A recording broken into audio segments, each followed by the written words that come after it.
अस्सलाम वालेकुम dear students. तो myself Kapil Pratap B S Jola ji. तो आज हम एक ऐसे इंटरेस्टिंग टॉपिक के बारे में बात करते हैं जिसका टाइटल है माइटोकॉन्ड्रिया, जिसकी मदद से हमारी बॉडी में जितनी सारी भी एक्टिविटी है, जितना भी मेटाबॉलिज्म है, उसको जो एनर्जी मिलती है वो इस ऑर्गेनेल की मदद से मिलती है। ठीक है, तो चले स्टार्ट करते हैं। What is mitochondria. तो पहले पहले हम जो इस वर्ड के बारे में बात करेंगे, ये कितने वर्ड का कॉम्बिनेशन है और कैसे आया। ठीक है, तो पहले पहले जो माइटोकॉन्ड्रिया है, इसको जो दूसरा जो है कॉन्ड्रियोसोम भी कहा जाता है। उसके बाद एक और इसका नाम है जो है power house of the cell. ठीक है, क्या है जो इसका power house of the cell है।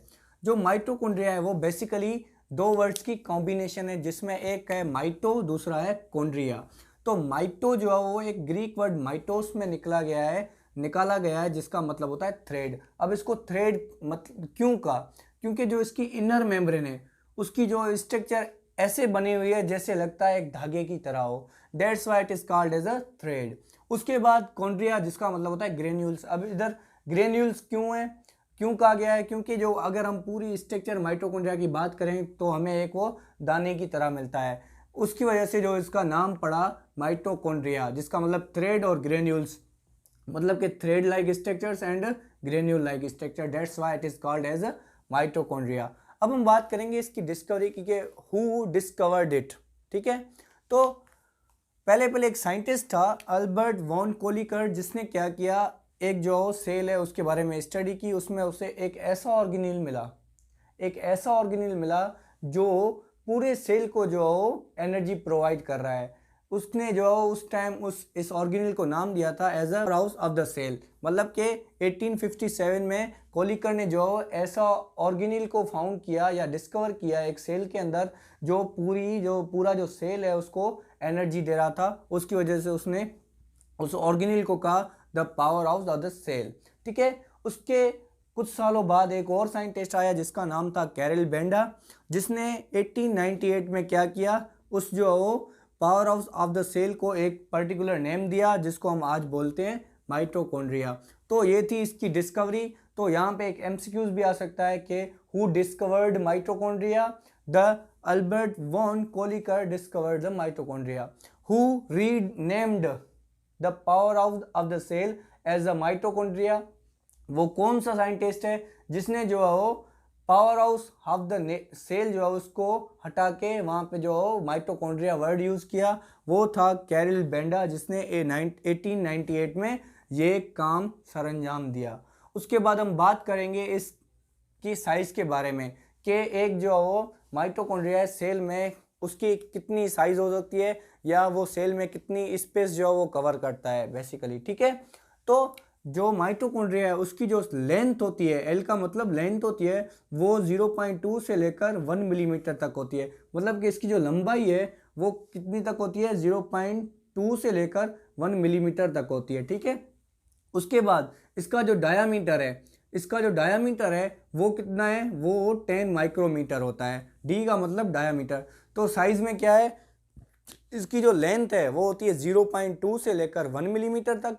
उसके बाद इसकी जो डायामीटर है इसका वो होता है 10 माइक्रोमीटर्स। इसका डायामीटर कितना होता है, 10 माइक्रोमीटर्स, और लेंथ कितनी होती है, 0.2 से लेकर 1 मिलीमीटर तक। ठीक है, तो इसके बाद हम बात करेंगे कंपोजिशन की। कंपोजिशन का मतलब ये है कि ये जो माइटोकॉन्ड्रिया है वो कौन कौन से मॉलिक्यूल से बना हुआ है या कौन कौन से सब्सटेंस से बना हुआ है। तो कंपोजिशन की बात करेंगे कि तो जो माइटोकॉन्ड्रिया है वो जो प्रोटीन, लाइपिड्स, आरएनए और डीएनए का बना होता है।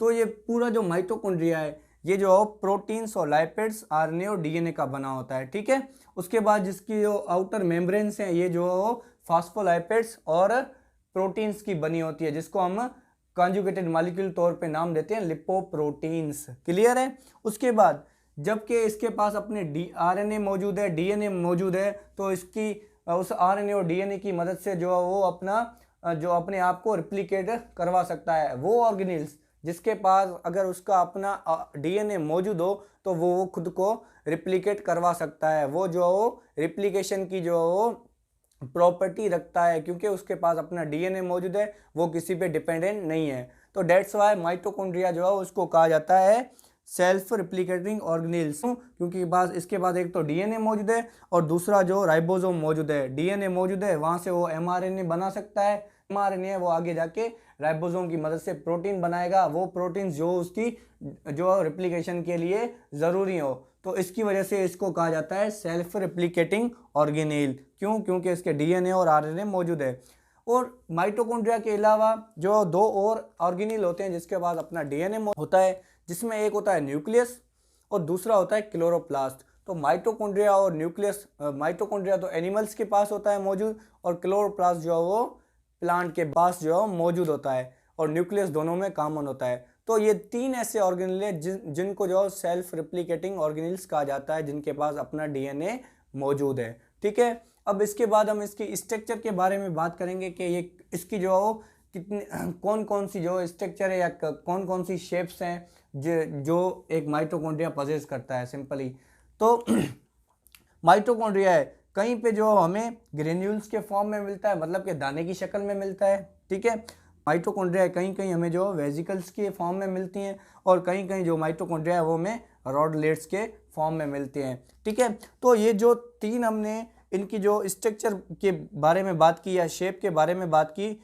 वो तीनों शेप्स जो है उस माइटोकॉन्ड्रिया की शेप्स हैं वो डिपेंड करती है फिजियोलॉजिकल कंडीशन ऑफ सेल पे, कि सेल जो जिसमें माइटोकॉन्ड्रिया मौजूद है उस सेल की कंडीशन क्या है या कौन से ऑर्गेनेल में वो कैसे प्रेजेंट है, तो उसके हिसाब से उसकी शेप होती है, जैसे ग्रेन्यूल, वेजिकल और रॉडलेट्स। ठीक है, उसके बाद ये जो डबल मेम्ब्रेन बाउंडेड ऑर्गेनेल होता है। उसके बाद हम अगर इस डायग्राम की बात करें कि यह कैसे दिखता है वगैरह, तो एक्सप्लेन करते हैं कि इसकी डायग्राम कैसी होती है। ठीक है, तो इसकी जो एक आउटर मेम्ब्रेन होती है जो पोरस होती है, जो स्मूथ होती है, जिसमें पोर्स मौजूद होते हैं। उस पोर्स की मदद से क्या होता है कि जो माइटोकॉन्ड्रिया में जो भी ट्रांसपोर्टेशन होती है सब्सटेंस की, जो सब्सटेंस इंपोर्ट होते हैं, एक्सपोर्ट होते हैं, तो वो सारे जो इस आउटर मेम्ब्रेन की मदद से होते हैं। ठीक है, उसके बाद माइटोकॉन्ड्रिया की जो दूसरी मेम्ब्रेन है जिसको हम इनर मेम्ब्रेन कहा जाता है, वो जो इनर मेम्ब्रेन जो एक इनफोल्डिंग इरेगुलर शेप की होती है,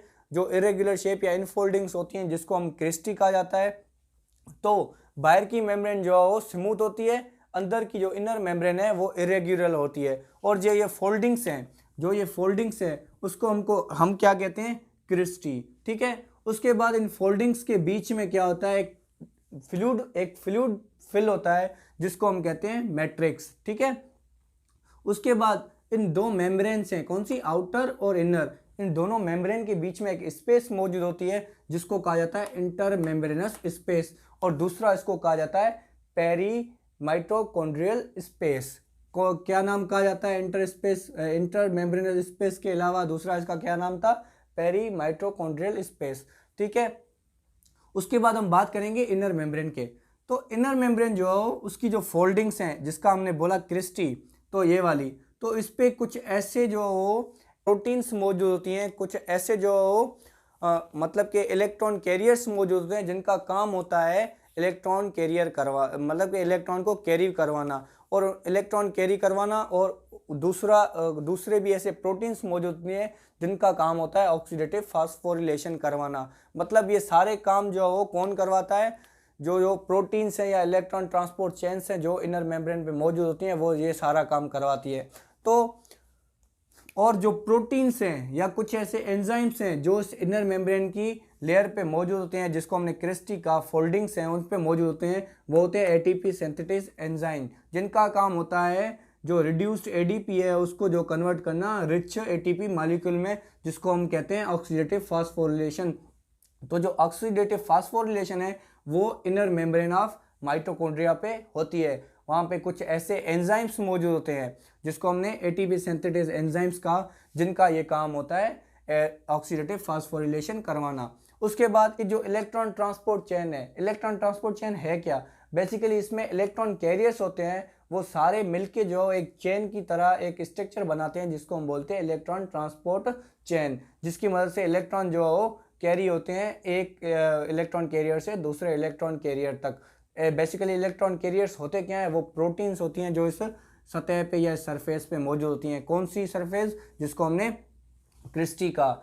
और ये जो इनफोल्डिंग्स है, ये बेसिकली इनफोल्डिंग्स क्यों है, ये इनफोल्डिंग इसलिए हैं कि जितनी इनफोल्डिंग्स ज़्यादा होंगी तो उतना जो है वो इनका सरफेस एरिया बढ़ेगा और उतनी जो है वो ज़्यादा से ज़्यादा जो है वो एनर्जी प्रोड्यूस कर पाएंगे। तो जो इनफोल्डिंग्स हैं ये क्या करती हैं, ये सरफेस एरिया इंक्रीज करती हैं for the synthesis of ATP. उसके बाद दूसरा एक प्रोसेस होता है क्रेब्स साइकिल, जो बेसिकली इस मैट्रिक्स के अंदर होता है। मैट्रिक्स क्या है, एक फ्लूइड है जिसमें डीएनए, ठीक है, जिसमें डीएनए और 70s जो राइबोसोम, 70s मतलब कि उसकी जो स्ट्रक्चर है 70s, वो राइबोसोम से जो इस फ्लूइड के अंदर या इस मैट्रिक्स के अंदर मौजूद हैं। उसके पास कुछ ऐसे एंजाइम्स होते हैं जो क्रेब्स साइकिल को जो करवाते हैं, तो वो भी एंजाइम्स इस मैट्रिक्स के अंदर मौजूद होते हैं। इस वजह से मैंने यहाँ पे लिखा हुआ है क्रेब्स साइकिल जो मैट्रिक्स के अंदर होती है। सिंपली यहाँ पे क्रेब्स साइकिल शॉर्टकट में लिखा हुआ ना, मतलब कि ये जो है वो किस में होती है, मैट्रिक्स के अंदर होती है। तो बात की हमने मैट्रिक्स में क्या क्या होता है, डीएनए होता है, आरएनए होता है, और वो एंजाइम्स जो क्रेब्स साइकिल को कराने में यूज होते हैं, तो वो भी एंजाइम्स किसमें, मैट्रिक्स के अंदर होते हैं। तो यहाँ पे एक और एमसीक्यूज बन गया कि क्रेब्स साइकिल अक्योर इन, मतलब कि in which part of the mitochondria Krebs cycle occur, मतलब कि वो कौन सा पार्ट है माइटोकॉन्ड्रिया का जिसमें क्रेब्स साइकिल होती है। तो वो कौन सा पार्ट है, वो मैट्रिक्स जो है वो पार्ट है माइटोकॉन्ड्रिया का, या वो फ्लूइड है जिसमें जो है वो क्रेब्स साइकिल होती है। और वो दूसरा एमसीक्यूज, वो कौन सा पार्ट है माइटोकॉन्ड्रिया का जहाँ पे इलेक्ट्रॉन ट्रांसपोर्ट चेन का प्रोसेस होता है, वो जो इनर मेम्ब्रेन है, या सिंपली हम क्रिस्टी बोल सकते हैं, जहाँ पे जो ये सारा कौन सा इलेक्ट्रॉन ट्रांसपोर्ट चेन वाला काम होता है, जहाँ पे जो एटीपी सिंथेसिस एंजाइम मौजूद हैं जिनका काम होता है एटीपी बनाना, तो वो प्रोसेस इनर मेम्ब्रेन पे होता है। तो था ये पूरा था इनकी स्ट्रक्चर के बारे में, ठीक है। उसके बाद इसका फंक्शन में जो माइटोकॉन्ड्रिया है उसको कहा जाता है सेंटर ऑफ एरोबिक रेस्पिरेशन। क्यों, क्योंकि यहाँ पे जो रेस्पिरेशन होती है, मतलब कि प्रोडक्शन ऑफ एटीपी होती है with the help of oxygen, that's why it is called an aerobic respiration. उसके बाद जो ऑक्सीडेटिव फॉस्फोरिलेशन है जो इनर मेम्ब्रेन पे हो रही है, तो जो सेकेंड फंक्शन क्या हो गया, जो ऑक्सीडेटिव फास्फोरिलेशन वो भी कौन करवाता है, माइटोकॉन्ड्रिया करवाता है, ठीक है। उसके बाद जो भी हमारी मसल कॉन्ट्रैक्शन होती है उसके लिए एनर्जी चाहिए, वो भी मसल कॉन्ट्रैक्शन भी कौन करवाता है, माइटोकॉन्ड्रिया करवाता है। उसके बाद जो हमारी नर्व इम्पल्स हैं उसकी जो कंडक्शन होती है उसके लिए जो एनर्जी चाहिए वो भी कौन करवाता है, वो भी माइटोकॉन्ड्रिया करवाता है। तो ये थे इनके 3-4 फंक्शन। उसके बाद एक और एमसीक्यूज लास्ट में बताऊंगा कि जो हमारी बॉडी में आरबीसीज हैं वो ऐसे सेल हैं जिनके पास माइटोकॉन्ड्रिया मौजूद नहीं होता। तो यहाँ पे हमारा जो टॉपिक ख़त्म हुआ। अब जो हमारा नेक्स्ट जो लेक्चर होगा वो होगा एंडोप्लाज्मिक रेटिकुलम, ठीक है, जो नेक्स्ट ऑर्गेनील है, ठीक है। अल्लाह हाफिज़, अपना ख्याल रखिएगा, थैंक यू सो मच।